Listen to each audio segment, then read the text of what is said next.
Hey, I'm Joseph Bell. I'm a singer songwriter and producer based in London, originally from Shrewsbury, Shropshire, in the West Midlands in the UK. The date today is the 20th of September 2024.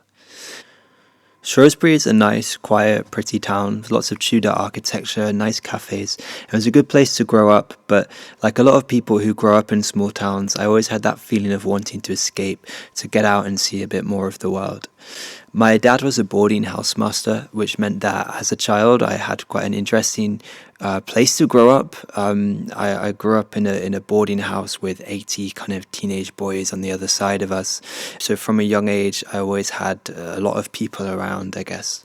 My mum was a professional classical singer, which I guess is where I get the creative gene from, and she's also a big music fan. My dad is too, so there was always a lot of music growing up on both sides of the family. My parents split up when I was quite young, but I had new step parents who brought with them lots of new CDs and kind of music for me to explore. So I was always kind of raiding the CD collections of all four of my parents. I listened to a lot of hip hop when I was growing up, a lot of kind of indie stuff, a lot of guitar bands, but really quite a big mix of stuff. I'd always written lyrics for really as long as I can remember. I recently found some lyric books from when I was about 11, which are pretty embarrassing and will never see the light of day, but I think I always had it in my head, kind of writing things down and going along like that. When I was about 13, there was a student who left this beat up old acoustic guitar in my dad's office when he left the school. So after a few months, I kind of inherited that, learnt two chords, and started putting my songs to music as well. I was quite shy as a kid for a while, probably until I was about kind of 16 or 17. And I've always had these kind of intense patches of anxiety and feeling low and kind of out of place, which come and go. So I think music always helped me through those and helped me to express what I was feeling in ways that I couldn't really do with words at those times. There's a lot of people who influence me. I've always loved artists who can kind of capture those sort of feelings I talked about before. They're a bit more abstract and hard to place, but manage to put them into words. And also artists who you feel like you can really grow up with and kind of understand those pivotal moments in their life. One artist I really like is Lorde. Her first album came out when I was a teenager too, so I related to kind of a lot of those feelings that she put out there about being a teenager and that kind of angst and feeling like you're occasionally not fitting in and navigating all these new things. I've always admired artists who do things their own way and don't conform to having to release stuff constantly, to having to be engaged and online all the time. Artists like Frank Ocean and Dijon who will come along with an amazing album every few years, but are not always in your face. Right now, I'm doing a creative residency at City University, which has been absolutely amazing. I've been really lucky. I've been able to use all the studios here, collaborate with some of the students, put on workshops and performances and all that kind of stuff. I'm currently finishing up my next project, which is going to be out next year, and I've just started releasing music again. I released a new song last month, 30th of August, called Better With You, and I've got more music coming before the end of the year.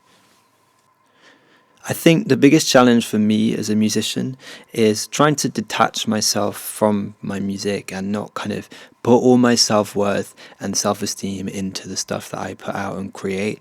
I think these days there's that expectation that you always have to be on social media, you always have to be posting stuff, and you kind of have to let people into your life in a way which maybe wasn't possible kind of 30 or 40 years ago. So I think it can be difficult when you post something or when you release a new song and you see that not many people have listened on the first day, not to take it personally and not to feel like there's something wrong with you, and to really just focus on making your music as best as you can and doing it for yourself. I think if I was giving advice to my younger self, I'd say put more trust in your own path and your own ideas, and don't just listen blindly to what other people say. Don't live to make other people happy.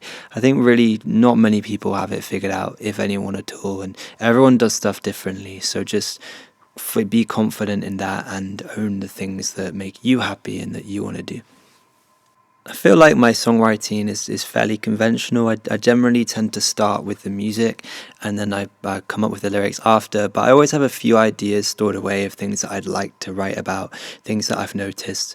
I take quite a lot of iPhone notes, just conversations that I might overhear on the tube, day-to-day experiences, kind of thoughts and feelings will all go down in there, even as kind of one-liners, and then I'll collect them and use them for songs when I do get down to writing stuff. One thing I do sometimes to mix it up is to try and put myself in a different character, or just use the slightly exaggerated part of my personality, like what kind of person would I be if I'd made all different decisions to the ones that I have made, or what kind of person would I be if I leaned into this part of myself. And I think that can just keep things interesting and stop you from writing about all the same things the whole time. I do think about how I play my songs live. Guitar is really my main instrument. I used to write a lot more kind of acoustic stuff. Now I tend to start by writing things on my laptop, sometimes with drums, sometimes with synths, but I always tend to take the song back to guitar to finish writing it or to test it out. I feel like a good song can be played in lots of different ways and you'll always recognize it, so I don't see it as a problem having to change the format of songs. Right now I'm lucky to have a band of a few different friends who play with me at my live shows, so that kind of keeps the energy up and adds a bit more to the songs as well. The best reaction I've ever had to one of my songs has to be from someone on Instagram.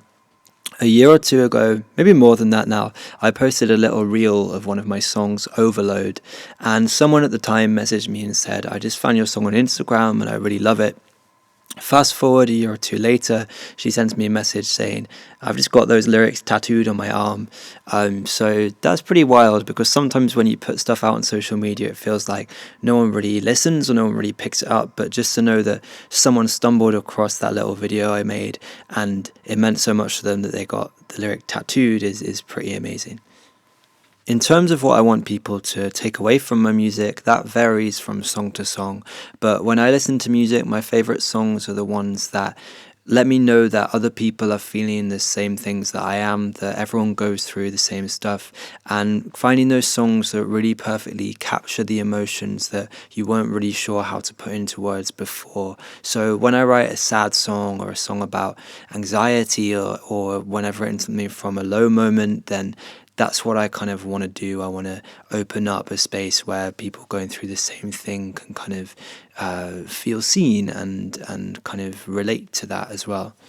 But at the same time, I just want people to enjoy it, and I want to share a little bit of what's going on in my head, because I'm always thinking in terms of sound, and I feel like when I've made a song I'm really happy with, it's like I've got closer to building that world that I see in my head, and sharing that is exciting.